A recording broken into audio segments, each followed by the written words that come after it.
Yes, absolutely. When faced with various religions, it is very difficult to influence Muslims. They are in a constant connection with the egregore.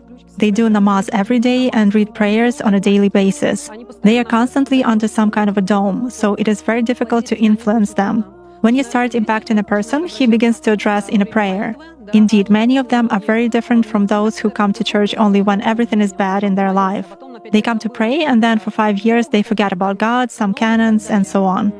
Muslims, as a rule, passionately believe and passionately give energy to their egregore, and this egregore protects them very well.